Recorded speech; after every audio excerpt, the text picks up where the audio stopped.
আসসালামু আলাইকুম প্রিয় শিক্ষার্থীবৃন্দ, ঢাকা কলেজ পদার্থবিদ্যা বিভাগ এর অনার্স দ্বিতীয় বর্ষের সকল ছাত্রদেরকে আজকের এই ক্লাসে স্বাগত জানাচ্ছি। আশা করি সবাই ভালো আছো, স্বাস্থ্যবিধি মেনে সবাই ঘরে অবস্থান করছো। তোমরা ঘরে আসো বলেই তো আমরা বাইরে থেকে ক্লাসগুলো নিচ্ছি আর কি। তো যাক, তোমাদেরকে ঘরে থাকতে হবে। যদি কোনো প্রয়োজনে বাইরে বের হও তাহলে অবশ্যই মাস্ক ব্যবহার করবা, এর কোনো বিকল্প নাই। কিন্তু মাস্কই এখন হচ্ছে আমাদের ভ্যাকসিন, ঠিক আছে? তো যাক, আমরা গত ক্লাসে কি পড়েছিলাম নিশ্চয় তোমাদের মনে আছে। গত ক্লাসে আমরা পড়েছিলাম ইকুয়েশন অফ কন্টিনিউটি। আর আজকে আমরা যেটা নিয়ে আলোচনা করব সেটা হচ্ছে সরণ প্রবাহ বা ডিসপ্লেসমেন্ট কারেন্ট। তো আজকে আমরা ডিসপ্লেসমেন্ট কারেন্ট বা সরণ প্রবাহ নিয়ে আমরা আলোচনা করব। তো আমি একটু লিখি, সরণ প্রবাহ বা এটাকে আমরা বলি হচ্ছে ডিসপ্লেসমেন্ট কারেন্ট।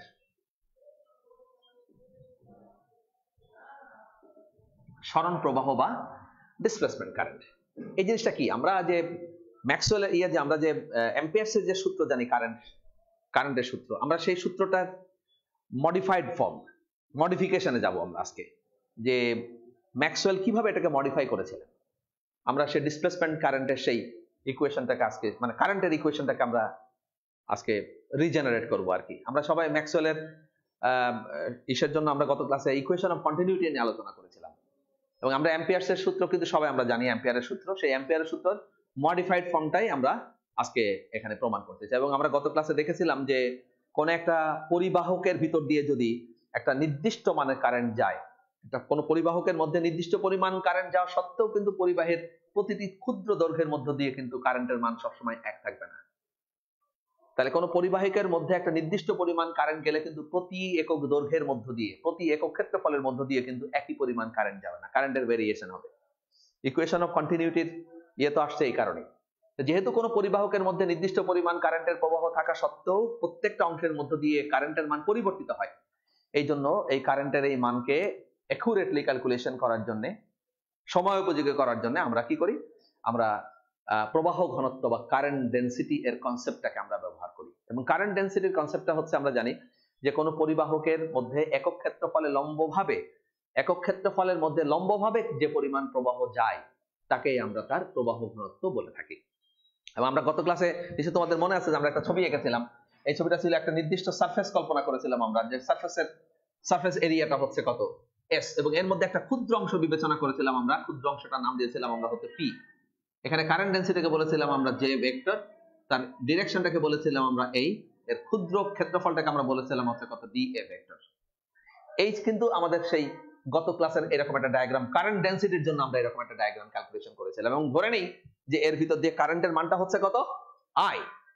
তাহলে আই পরিমাণ কারেন্ট যদি এর ভিতর দিয়ে যায়, তাহলে আমরা পরিষ্কার আই এর জন্য যে এক্সপ্রেশনটা আমরা গত ক্লাসে লিখেছিলাম, I becomes integration of J dot DS. J dot DS লিখি না, আমরা লিখেছিলাম ডিএ, আর এখানে আমার ছিল টোটাল ক্ষেত্রফল ছিল কত, এ। এরকম একটা ব্যাপার আমাদের গত ক্লাসে পড়া ছিল। এবং এখান থেকে আমরা ইকুয়েশন অফ কন্টিনিউটি বা অবিচ্ছিন্নতার নীতি আমরা প্রতিপাদন করেছিলাম। তো এখানে আমরা এসটাকে কিন্তু বদ্ধ নিয়েছি। এস বদ্ধ কি উন্মুক্ত, এ ব্যাপারে এটা কোনো ব্যাপার না। এটা বদ্ধ হতে পারে, আবার উন্মুক্তও কিন্তু হতে পারে। তো যাই হোক, আমরা এই প্রবাহ ঘনত্বের জন্য, প্রবাহের যে ডিসপ্লেসমেন্ট কারেন্ট, সেই কারেন্টটার আজকে মডিফাইড ফর্মটা আমরা ম্যাক্সওয়েল কিভাবে করেছিলেন, আমরা সেই ডেরিভেশনটাই আমরা এখানে আজকে আসতে যাচ্ছি। তো এর আগে তোমরা যখন ইন্টারমিডিয়েটে পড়েছো, বিদ্যুৎ প্রবাহের চৌম্বক ক্রিয়া এরকম একটা চ্যাপ্টার তোমরা সেখানে শিখেছিলে, যে magnetic effect on electric current. সেখানে কিন্তু কারেন্টের জন্য একটা ম্যাক্সওয়েলের একটা কি বলে, অ্যাম্পিয়ার্সের কিন্তু একটা সূত্র তোমরা প্রতিপাদন করেছিলে বা পড়েছিলে, এবং বায়ার-সাভার্টের সূত্র সেখানে অ্যাপ্লাই করেছিল, আরো অনেক কিছু। তো অ্যাম্পিয়ারের সূত্র থেকে আমরা কি পাই? অ্যাম্পিয়ারের সূত্র থেকে আমরা পাই যে ফ্রম অ্যাম্পিয়ার্স থেকে আমরা কি পাই? ক্লোজ ইন্টিগ্রেশন অফ হচ্ছে b.dl close integral of b.dl becomes mu naught I, mu naught তারপর হচ্ছে কত, I। এইরকম একটা সমীকরণকে আমরা বলি হচ্ছে অ্যাম্পিয়ার্স ল, অ্যাম্পিয়ারের কারেন্টের সূত্র, যে close integral of b.dl equal to mu naught I। এটাকে বলে permittivity in free space for magnetic field. বিটাকে বলি আমরা ম্যাগনেটিক ফিল্ড, হ্যাঁ, এটা হচ্ছে বিটাকে বলি হচ্ছে আমরা ম্যাগনেটিক ফিল্ড। তারপরে এটাকে আমরা একটু আরেকটু সুন্দর করে লিখতে পারি, এটাকে আমরা লিখতে পারি as we know, আমাদের জানা আছে যে b by h is equal to হচ্ছে কত mu, b by h equal to হচ্ছে মিউ, বা which is equivalent to আমরা লিখতে পারি b naught by h naught, এটাকে আমরা লিখতে পারি হচ্ছে কত মিউ নট। তার মানে আমরা এটাকে লিখতে পারি b divided by h is equal to হচ্ছে কত মিউ নট। তাহলে এখান থেকে লেখা যেতে পারে b is equal to হচ্ছে মিউ নট, তারপরে হচ্ছে b by mu not becomes আমরা লিখতে পারি হচ্ছে কত h। তাহলে এইখানে আমরা এই যে b এর পরিবর্তে এই মিউ নটটাকে যদি আমরা এখানে নিয়ে আসি, তাহলে আমরা এর পরিবর্তে এটাকে কি লিখতে পারি, আমরা h হিসেবে এটাকে আমরা এখানে উপস্থাপন করতে পারি। তো সেক্ষেত্রে যদি আমরা h লিখি, আমরা যদি এখানে b এর পরিবর্তে h লিখি, তাহলে মিউ নটটাকে আমরা কি করব, এর নিচে নিয়ে আসবো। তাহলে আমরা লিখবো ক্লোজ ইন্টিগ্রাল অফ হচ্ছে b, তারপরে হচ্ছে এর নিচে আসবে মিউ নট, তারপরে হচ্ছে dl, তারপরে আমরা এটাকে লিখতে পারি হচ্ছে কত i, এবং b বাই মিউ নট কে আমরা পরিষ্কার ভাষায় এখানে কি লিখে ফেলতে পারি, এখানে লিখতে পারি আমরা h। তাহলে আমরা এখান থেকে লিখতে পারি যে ক্লোজ ইন্টিগ্রাল অফ হচ্ছে কত h, তারপরে হচ্ছে ডট, তারপরে হচ্ছে dl ইজ ইকুয়াল টু হচ্ছে i। লেখা যায় না, এটা লেখা যায় is equal two i, which is equivalent to this. এই যে আমরা যে গত ক্লাসে শিখেছিলাম current density i equal to this, আমরা এরকম শিখেছিলাম i ইকুয়াল টু দিস। তাহলে এটাকে আমরা এখন এটাকে ইকুইভ্যালেন্ট টু আমরা লিখতে পারি যে integration of j dot ds, আমরা যদি এখানে বলি হচ্ছে একটা s সারফেসে ইজ ইকুয়াল টু হচ্ছে কত i। এমন একটা ব্যাপার কিন্তু আমরা গত ক্লাসে আমরা শিখেছিলাম। এখন আমরা যদি এখানে স্টোকস ল ইউজ করি, ইউজিং স্টোকস ল, তাহলে স্টোকস এর সূত্র যদি আমরা এখানে অ্যাপ্লাই করি, তাহলে কি হতে পারে, এটা স্টোকস এর সূত্র যদি আমরা অ্যাপ্লাই করি, তাহলে আমরা লিখি অ্যাপ্লাইং স্টোকস ল।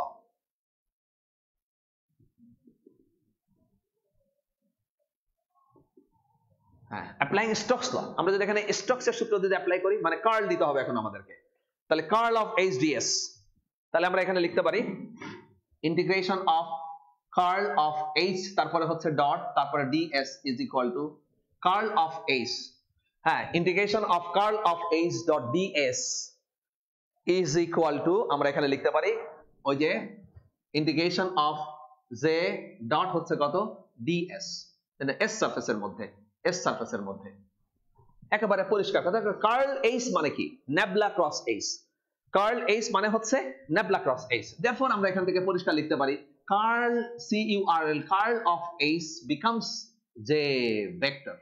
তাহলে এখান থেকে আমরা লিখতে পারি যে কার্ল of h this is equal to হচ্ছে যে, এটাকে আমরা বলবো ইকুয়েশন নাম্বার, এটাকে আমরা দিয়ে দিই হচ্ছে কত 2, ইকুয়েশন নাম্বার 2। তাহলে মাত্র আমরা একটা জিনিস এখানে ক্যালকুলেশন করলাম based on magnetic field del cross h is equal to হচ্ছে j। এখন অবিচ্ছিন্নতার যে নীতি আছে, যে ইকুয়েশন অফ কন্টিনিউটি, আমরা গত ক্লাসে যেটা শিখেছিলাম, ইকুয়েশন অফ কন্টিনিউটি আমাদেরকে কি শেখায়, ইকুয়েশন অফ কন্টিনিউটি আমাদের শেখায়, ইকুয়েশন অফ কন্টিনিউটি আমাদের শেখায়, আমরা গত ক্লাসে ইকুয়েশন অফ কন্টিনিউটি শিখেছিলাম। তাহলে আমরা এখানে লিখতে পারি using equation of continuity, using equation of continuity, continuity, equation of continuity. আমরা গত ক্লাসে ইকুয়েশন অফ কন্টিনিউটিকে শিখেছিলাম।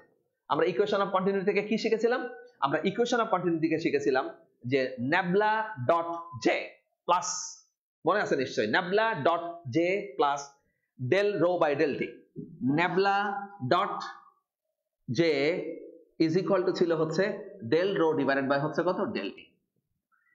এটা ছিল প্লাস ইজ ইকুয়াল টু হচ্ছে 0, বা আমরা এটাকে লিখতে পারি যে nabla dot J is equal to minus del rho divided by হচ্ছে কত ডেল্টা টি। এমন একটা ব্যাপার, এটা গত ক্লাসের ইকুয়েশন অফ কন্টিনিউটি থেকে শেখা, ইকুয়েশন অফ কন্টিনিউটি। এখন যদি আমরা ইকুয়েশন 2 টাকে যদি এখন সলভ করতে চাই, যে ইকুয়েশন 2, তাহলে ইকুয়েশন 2 যদি আমি এখান থেকে সলভ করতে, তাহলে জের পরিবর্তে কি লিখতে পারি, নেবলা ক্রস h, পুটিং 2, এই 2টা যদি আমরা এখানে অ্যাপ্লাই করি, তাহলে এখানে লেখা যায় যে নেবলা, তারপরে হচ্ছে ডট, তারপরে nabla cross h is equal to হচ্ছে minus del rho divided by হচ্ছে কত ডেল টি।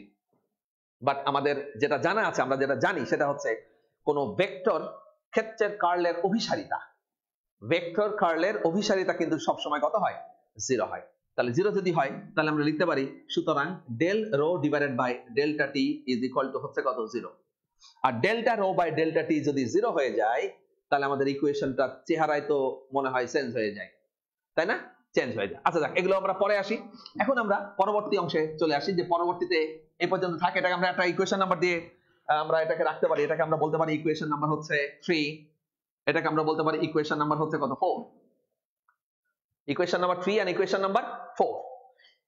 এবার আমরা যেটা বলতে চাই যে দেখো, যে তোমরা যদি একটু ইকুয়েশন 2 এর দিকে লক্ষ্য করো, সবাই একটু ইকুয়েশন 2 এর দিকে লক্ষ্য করো, যে del nabla cross H is equal to H. এই যে ইকুয়েশন 2 টা আমরা এখান থেকে পেয়েছি, এটা দিয়ে কি জানি? এটা দিয়ে বোঝা যাচ্ছে যে সমীকরণে একটি নির্দিষ্ট একটি স্থিতি অবস্থায় বলে স্টেডি স্টেট শর্ত নির্দেশ করে। এই সমীকরণটি কোন স্থিতি অবস্থার শর্ত নির্দেশ করছে, steady state position del cross H equal to J. যখন চার্জ ঘনত্ব সময়ের সাথে অপরিবর্তিত থাকবে, চার্জ ঘনত্ব সময়ের সাথে সাপেক্ষে যখন অপরিবর্তিত থাকবে, তখন আমরা লিখব nabla cross H is equal to হচ্ছে কত, জে। কাজেই সময় নির্ভরশীল ক্ষেত্রের জন্য সমীকরণ 2 কে আমরা মডিফাই করার প্রয়োজনীয়তা অনুভব করছি। যেটা এটা কি বলছে, সময়ের সাপেক্ষে এই চার্জ ঘনত্ব অপরিবর্তিত থাকছে, যে অপরিবর্তিত থাকছে, চেঞ্জ হচ্ছে না। এই জন্য আমরা যেটা করতে চাচ্ছি সেটা হচ্ছে যে আমরা এটাকে চেঞ্জ করতে চাই, সমীকরণ 2 কে আমরা চেঞ্জ করতে চাই, মডিফাইড ফর্ম করার দরকার, মডিফাইড ফর্মটা তৈরি করার দরকার, প্রয়োজন অনুভব করলেন। এই কারণে বিজ্ঞানী ম্যাক্সওয়েল উনি কি করলেন, মোট প্রবাহ ঘনত্বের সংজ্ঞাকে অসম্পূর্ণ মনে করলেন। উনি কি করলেন, উনি বলছেন যে বিজ্ঞানী ম্যাক্সওয়েল মোট প্রবাহ ঘনত্বের জন্য যে সংজ্ঞাটা উনি দিয়েছেন বা আমরা জানি, সেটা উনি অসম্পূর্ণ মনে করছেন, এবং প্রবাহ ঘনত্ব যে এর সাথে আরো কিছু যোগের পরামর্শ উনি আমাদেরকে দিলেন। উনি বলছেন যে না, আমরা যে nabla cross H equal to J লিখেছি, এটা আসলে ঠিক না, এটা একটু চেঞ্জ করা দরকার, যেটাকে চেঞ্জ করা দরকার। উনি বললেন কি, এই যে এর সঙ্গে আরো কিছু মান এর সঙ্গে যোগ করার পরামর্শ আমাদের দিলেন, এবং সেই মানটা ছিল হচ্ছে কত, জে প্রাইম। উনি জে প্রাইমকে এর সঙ্গে অ্যাড করার পরামর্শ দিলেন। তাহলে জে প্রাইমকে যদি আমরা এখানে জে প্রাইমকে যদি আমরা অ্যাড করি, জে প্রাইম ভেক্টরটাকে যদি অ্যাড করি, তাহলে সমীকরণ 2 বিকামস কত হবে, nabla cross H is equal to J plus হবে কত, জে প্রাইম। এটাকে আমরা বলবো ইকুয়েশন নাম্বার হচ্ছে 5। এটা ম্যাক্সওয়েলের সাজেশন। উনি বলছেন প্রবাহ ঘনত্বের সংজ্ঞাকে অসম্পূর্ণ উনি মনে করছেন, উনি যেটাকে অসম্পূর্ণ মনে করছেন, তাই উনি জে এর সঙ্গে কিছুটা অংশ জে প্রাইমকে অ্যাড করার পরামর্শ দিলেন। আমরা জে এর সঙ্গে জে প্রাইমকে কিছুটা আমরা অ্যাড করে দিলাম, এটা পরামর্শ দিলেন উনি। এখন আমরা যদি আমরা এটাকে আমরা যদি উভয় পক্ষে যদি আমরা ডাইভারজেন্স করি, যেটাকে আমরা বলি অভিসারিতা, সমীকরণ 5 এর উভয় পক্ষে যদি আমরা ডাইভারজেন্স করি, তাহলে ডাইভারজেন্সের জন্য সমীকরণটা আসবে উভয় পক্ষে বা ডাইভার্জিং বোথ সাইড,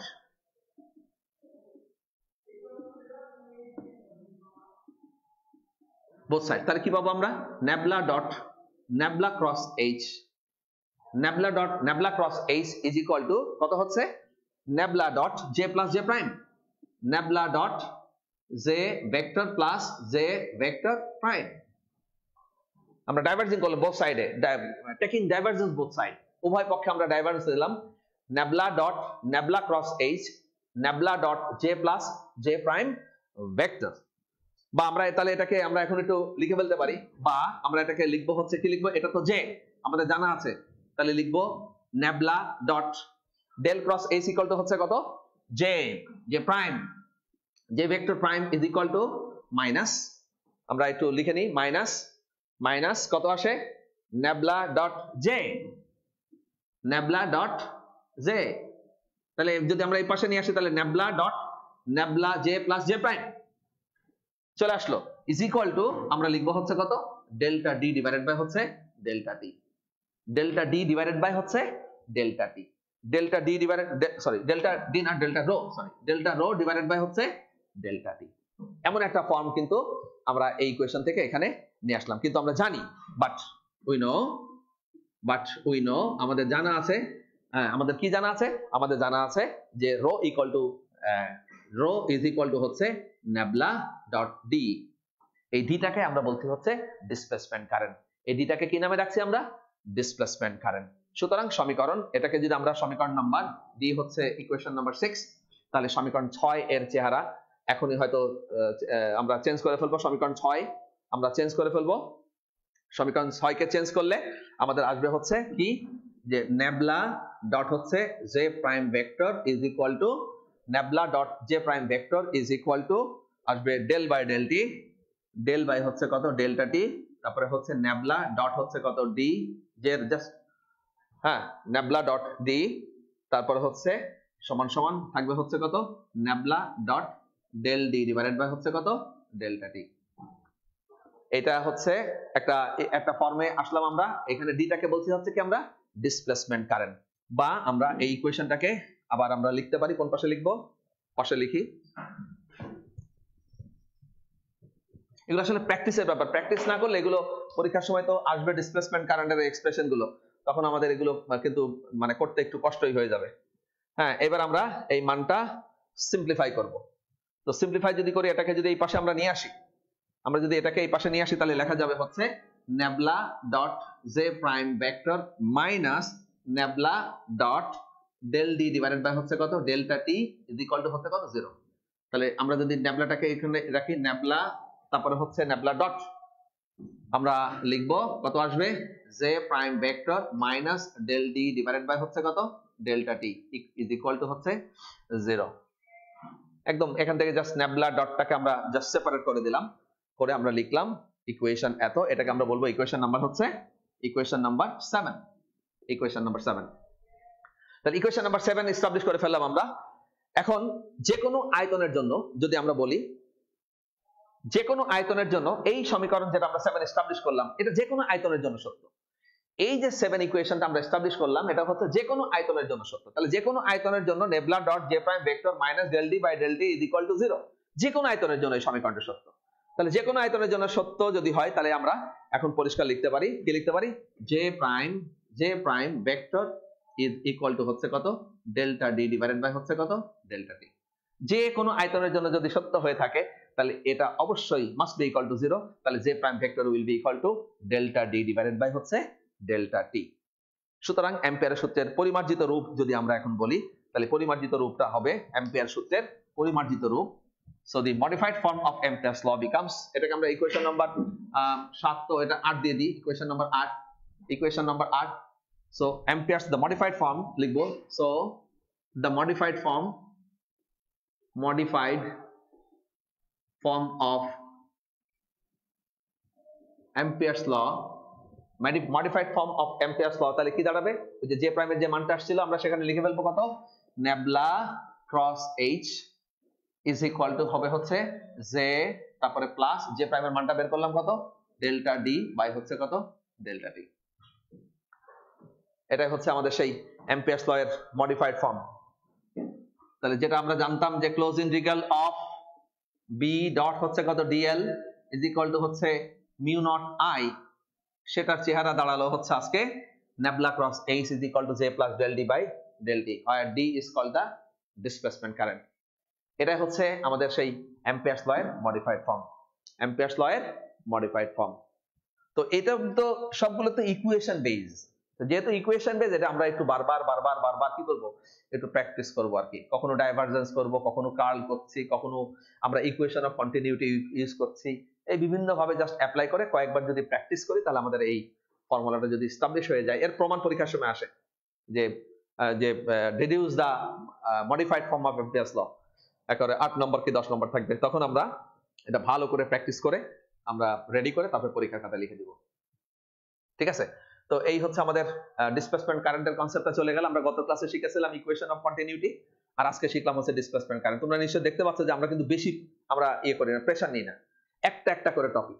তো একটা করে টপিক পড়ে কিন্তু আমরা কোর্সের অনেক কাছাকাছি চলে আসছি শেষের। আমাদের শুধু আছে এখানে আর সম্ভবত 2টো ক্লাস হলে আমাদের ম্যাক্সওয়েলস ইকুয়েশন সব শেষ হয়ে যাবে, হয়ে গেলে আমাদের অসিলেশনের সব পার্ট শেষ। এরপর ওয়েভসের কিন্তু অনেক বেশি পড়ে আসছি, ওখানে শুধু আছে মেকানিক্সের একটু অংশ বাকি আছে, ওটা পড়লে আমাদের কোর্সটাই শেষ হয়ে যাবে। তো প্রেসার নেওয়ার দরকার নেই, আস্তে করে পড়ো, প্র্যাকটিস করো, আশা করি এতেই ভালো ফল পেয়ে যাবে। তো ঠিক আছে, এগুলো প্র্যাকটিস করো আর ভালো থাকো, স্বাস্থ্যবিধি মেনে চলো। নাক মুখ আর চোখ আর হাতটা ঠিক রাখো, কন্ট্রোলে রাখো, নিজের গ্রিপের মধ্যে রাখো, নিজের হাতটা কন্ট্রোলে রাখো, চোখটা কন্ট্রোলে রাখো, নাক কন্ট্রোলে রাখো আর মুখটা কন্ট্রোলে রাখো।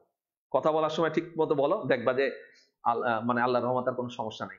ঠিক আছে, তো স্বাস্থ্যবিধি মেনে ঘরে থাকো, সাবধানে থাকো। বাইরে যদি কোনো কারণে খুব প্রয়োজনে যদি বের হওয়ার প্রয়োজন অনুভব করো, তাহলে অবশ্যই মাস্ক ইউজ করবা, অন্যকে মাস্ক পরতে উদ্বুদ্ধ করবা।